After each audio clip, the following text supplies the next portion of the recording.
Bismillahirrahmanirrahim. Assalamualaikum warahmatullahi wabarakatuh. Alhamdulillah wa syukurillah wa la hawla wa la quwata illa billah. Wassalatu wassalamu ala rasulillah wa ala alihi wa sahbihi wa wala amma ba'du.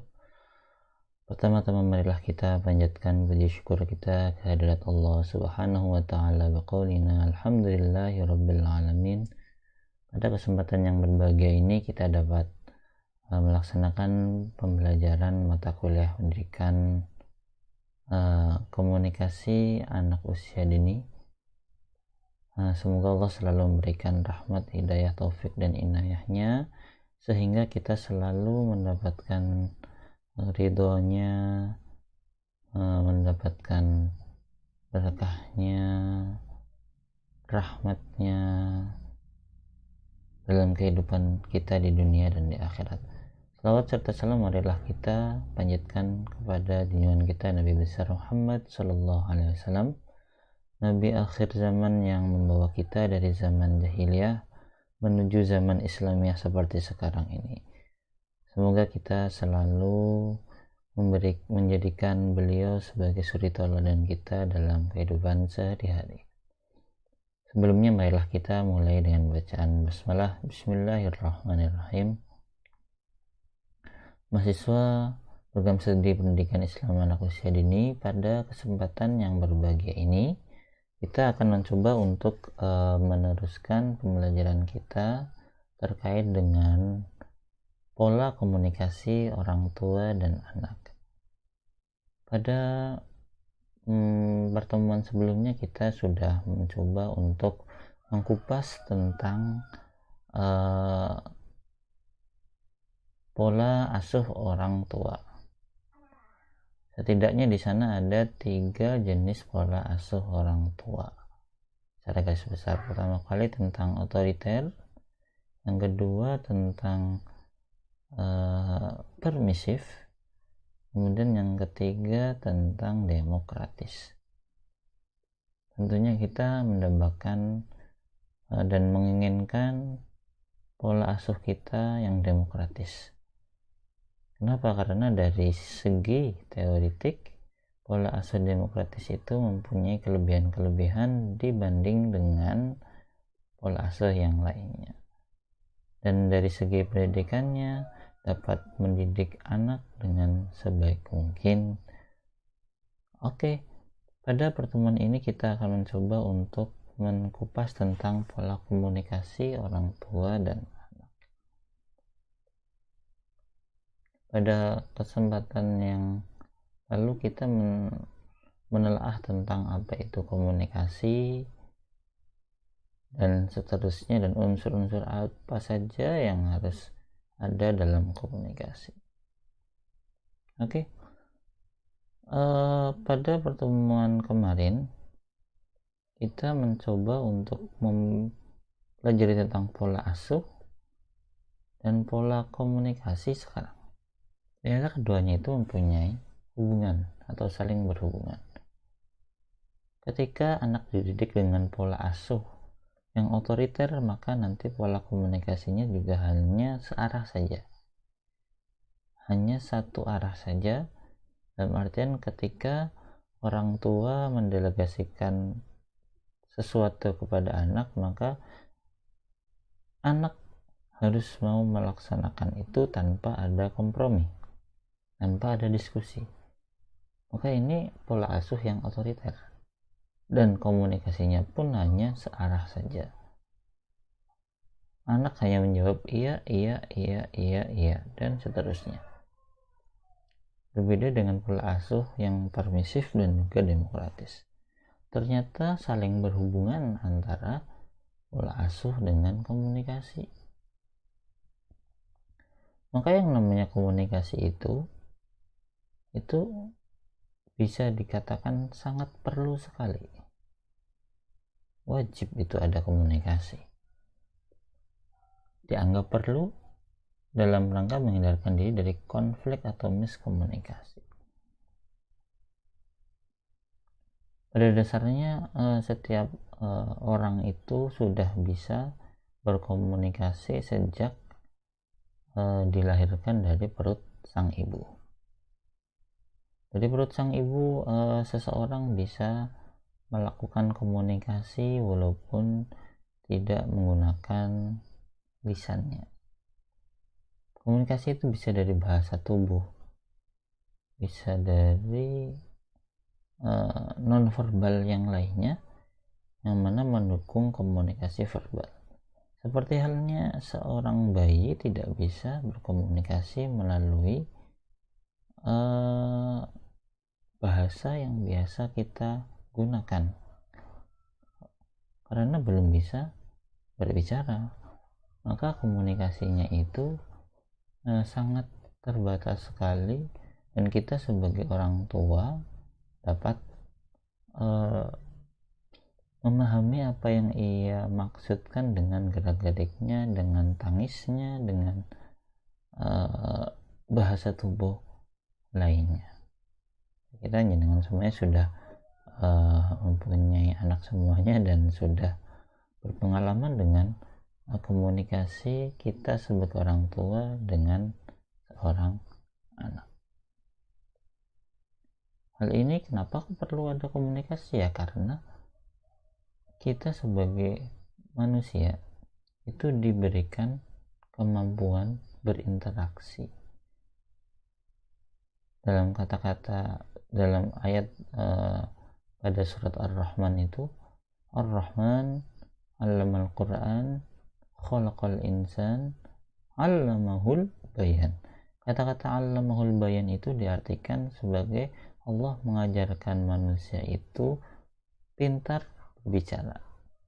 Berbicara ini adalah sebuah komunikasi. Komunikasi ini digunakan seseorang itu sesuai dengan bahasanya. Ketika orang itu di Indonesia, bahasa Indonesia, bahasa Jawa, dan seterusnya. Oke. Pola komunikasi. Oke. Pola komunikasi itu dapat terjadi kapan ya? Dapat jadi setiap saat. Selagi dia hidup, dia bisa melakukan komunikasi. Jangan lupa ya, komunikasi itu tidak hanya dengan lisan, akan tetapi bisa dengan bahasa tubuh yang lainnya atau komunikasi nonverbal. Kapan saja, tidak dibatasi dengan waktu. Di mana saja bisa berkomunikasi, kecuali ketika khutbah Jumat tidak bisa berkomunikasi. Tapi setelah itu ketika dia itu pulang juga tetap bisa berkomunikasi. Oleh siapa saja dan dengan siapa saja, itu pola komunikasi. Maka yang namanya komunikasi itu sangat umum sekali. Bisa dengan siapapun, dimanapun, kapanpun, dengan siapa saja. Contohnya anak kecil bisa komunikasi dengan orang dewasa, bisa. Anak kecil dengan anak kecil bisa. Orang tua dan anak otomatis bisa. Antar orang tua bisa. Maka ini komunikasi bisa dilakukan kapan saja, di mana saja, oleh siapa saja, dengan siapa saja. Itu pola komunikasi. Oke. Selanjutnya terkait dengan pola komunikasi, ketika ada komunikasi itu bisa terjadi dimanapun dan kapanpun. Pasti di sana ada komunikasi seperti orang yang pergi ke pasar. Dia ingin membeli sesuatu di pasar. Nah, ketika dia ingin membeli sesuatu di pasar, dia melakukan komunikasi antara penjual dan pembeli. Penjual ingin mendapatkan keuntungan, pembeli ingin mendapatkan sesuatu yang ia butuhkan. Itu komunikasi yang ada di pasar. Maka masing-masing mempunyai kepentingan masing-masing. Dan komunikasi pun itu adalah komunikasi lepas dalam pasar itu ya. Bersifat lepas dalam artian tidak ada unsur-unsur apapun, hanya unsurnya untung dan dia dapat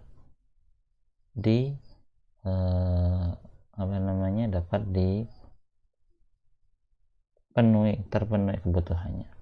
Berbeda dengan komunikasi yang ada dalam keluarga. Komunikasi yang ada dalam keluarga itu bukan komunikasi lepas. Otomatis komunikasi itu komunikasi yang saling gitu ya. Kenapa? Satu, karena personalia dalam keluarga itu menetap. Dalam artian orang tua dan anak itu akan selalu berada dalam tempat yang sama. Maka komunikasi itu pasti komunikasi tidak hanya komunikasi yang bersifat apa adanya, tapi di sana ada unsur-unsur lain seperti halnya unsur pendidikan. Pastinya seperti itu ya. Pastinya di sana ketika ada orang tua dan anaknya menjalin komunikasi, pasti ada norma yang ingin diwariskan. Norma apa? Norma di sana tentang etika, tentang pendidikan, tentang estetika. Pastinya di sana ada nilai-nilai yang ingin ditanamkan oleh orang tua kepada anaknya, nilai budaya. Maka ini bisa dikatakan keluarga ini adalah pembentuk utama karakter seorang anak.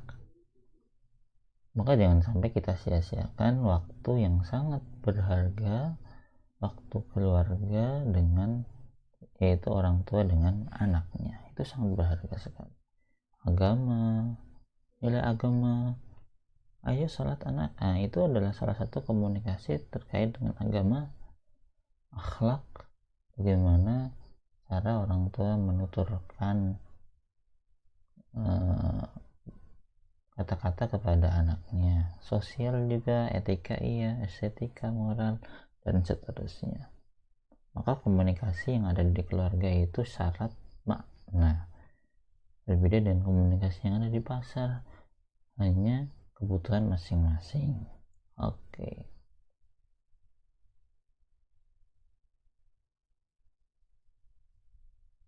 Ada beberapa pola komunikasi menurut para ahli.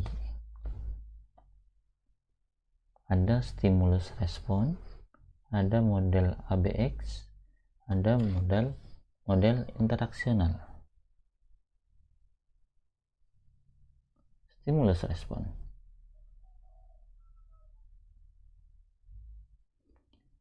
Stimulus respon itu bisa dikatakan komunikasi yang ada dalam keluarga yang hanya satu arah saja, itu stimulus respon.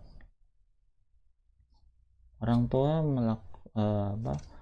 menginstruksikan kepada anaknya mendengarkan, stimulus dan merespon. Mendengarkan itu respon, memberikan stimulus orang tua yang merespon anak, ataupun sebaliknya, yaitu orang tua itu mendengarkan, kemudian anak itu melaporkan sesuatu. Seperti halnya anak pulang dari sekolah, dia melaporkan apa yang ada di sekolahan. Kemudian seorang ibu mendengarkan apa yang ia dapatkan di sekolah. Itu hanya stimulus respon. Apa yang disampaikan di sana bisa ada kata-kata verbal, ya, isyarat non verbal, akan gambar-gambar ataupun tindakan tertentu. Oke ya. Maka di sana pastinya ini yang biasa, ini stimulus respon. Mendengar, berbicara, mendengarkan, berbicara. Itu saja. Itu stimulus respon.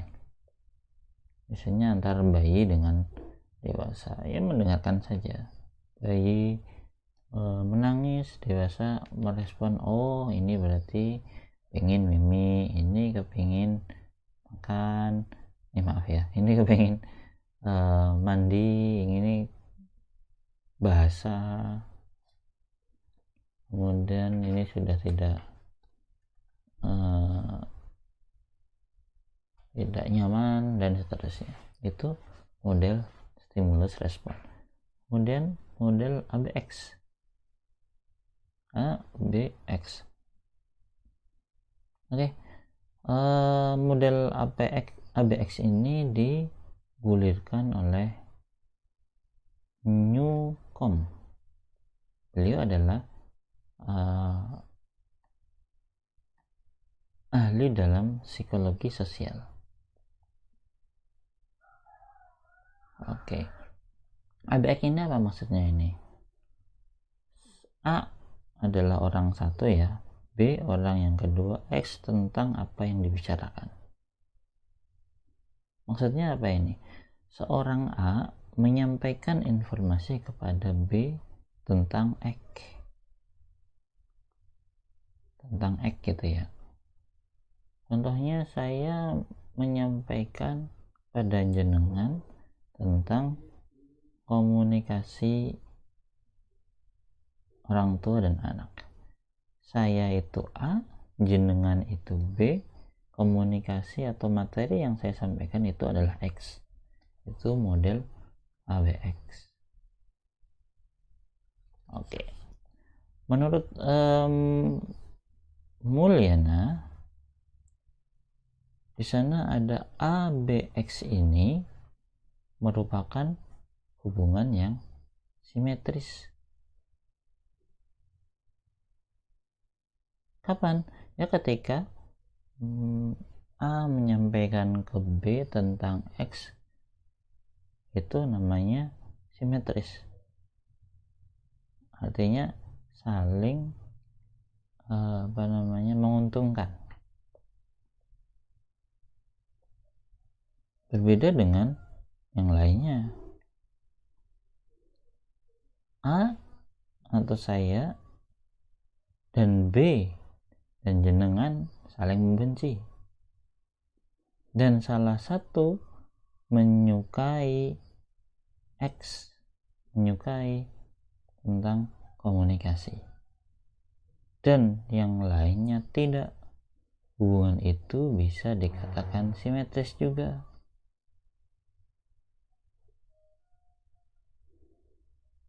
Saya membenci jenengan, akan tetapi saya menyukai komunikasi, materi tentang komunikasi, dan jenengan tidak. Itu bisa dikatakan simetris karena pasti tetap ada komunikasi. Pendek kata, saya menyampaikan materi tentang komunikasi, terus kemudian Anda tidak suka, ya pasti tetap berjalan perkuliahannya. Ya, tetap berjalan perkuliahannya. Atau yang lainnya, saya tidak suka mata kuliah komunikasi tapi jenengan suka. Jenengan tetap bisa untuk mencari referensi yang ada tentang komunikasi, dan itu tetap simetris, dan itu tetap terjadi komunikasi. Berbeda dengan itu, saya dengan jenengan ada komunikasi, ada interaksi, ada hubungan, akan tetapi sama-sama membenci tentang mata kuliah komunikasi, maka tetap saja ini bukan simetris. Kenapa?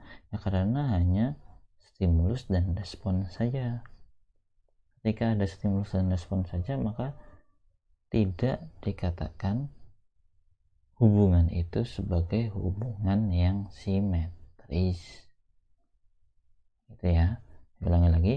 Saya dengan jenengan tetap berkomunikasi, tapi tidak tentang X atau tentang materi atau mata kuliah komunikasi, maka itu tidak bisa dikatakan simetris karena tidak membentuk segitiga, ya, tidak ada hubungan, maka itu tidak bisa dikatakan komunikasi yang simetris.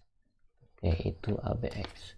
Kemudian satu lagi, komunikasi interaksional. ini berlawanan dengan stimulus respon, tapi ini sangat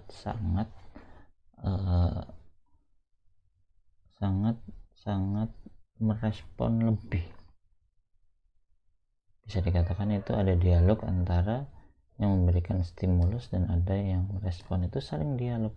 Kalau tadi stimulus respon itu hanya memberikan dan menerima, tapi ini interaksional itu saling memberi dan saling menerima. Bisa dikatakan itu lebih aktif. Maka ini model yang ketiga itu yang interaksional ini adalah salah satu model komunikasi yang diambil dari pola asuh yang demokratis. Oke, cukup sampai sini dulu aja ya. Kita tutup dengan hamdalah, alhamdulillahirabbil alamin. Walaupun ini masih ada komunikasi itu verbal, non verbal, individu dan kelompok, akan kita bahas pada pertemuan selanjutnya. Oke.